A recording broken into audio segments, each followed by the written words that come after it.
আমরা এখন রয়েছি দীঘার সেকেন্ড পয়েন্ট।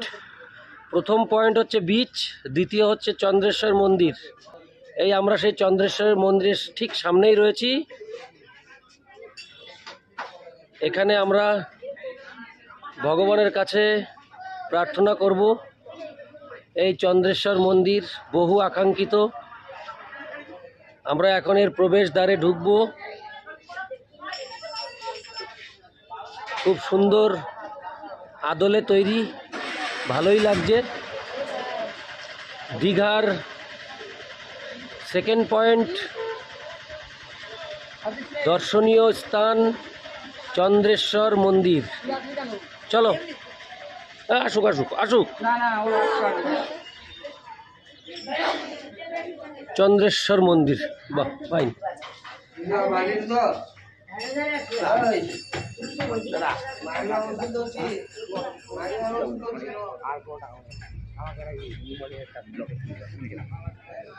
এই হলো চন্দ্রেশ্বর মন্দির। বাবু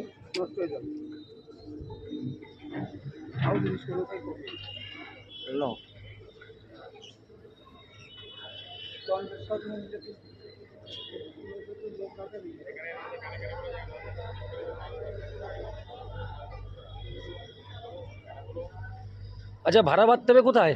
হ্যাঁ, এখানে যে বাঁধা আছে। ভাড়া বাঁধার জিনিস কোথায়? এখানে বিক্রি হচ্ছে। হ্যাঁ, এই যে বিক্রি হচ্ছে সামনে। এখানে কত করে ভাড়া বাঁধা? 100 টাকা। ভাড়া বাঁধা মানে কি? ঢিল ঢিল বাঁধা আমি ভাড়া কথা বলতে কি? ঢিল, এই যে এই ঢিল ঢিল 20 টাকা। কেন 20 টাকা কেন? একটু কম নেন না, তার সাথে ধূপ একটা জ্বালতে হয়। বাইরে থেকে নিয়ে আয়। এগুলো কোথায় বাইরে থেকে আনবেন আপনি? না, দাঁড়া দাঁড়া, ওরকম করে না। জিনিস আছে আতপ চার। আচ্ছা, এখানে মনস্কামনা তো পূর্ণ হবেই। অবশ্যই। হ্যাঁ, তা আপনি একটু কম টম নিন। দাদা এইটা আমাদের একটা 5 টাকা কম দেন 15 টাকা। এটা 15 টাকা কেন? 10 টাকা দিয়ে দিই। না দাদা, এখন আমি আপনাকে বললাম 20 টাকা করে দিচ্ছি, আপনি বলছেন তো 5 টাকা কম। আচ্ছা ঠিক আছে। হরে কৃষ্ণ হরে কৃষ্ণ। চন্দ্রেশ্বর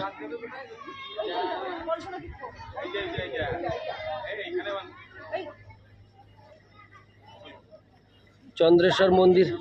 আমরা এখন ভাড়া বাঁধবো, দেখি। এই যে নন্দিল কানে বলবেন, নন্দিল পায়ে বাঁধবেন। হ্যাঁ, নন্দিল কানে বলবেন, নন্দিল পায়ে বাঁধবেন। বুঝলাম না। নন্দী কানে বলে পায়ে বাঁধবেন, নন্দিল কানে কানে আপনার মনস্কতাটা বলবেন। ও এইখানে এইখানে, আর এখানে বাঁধবো। 3 টাকা। ধরো এই যে বলতেছেন ধরো বাবু, ধরো। আচ্ছা। কানে বাঁধন কিন্তু নন্দির শিবের প্রথম লক্ষণ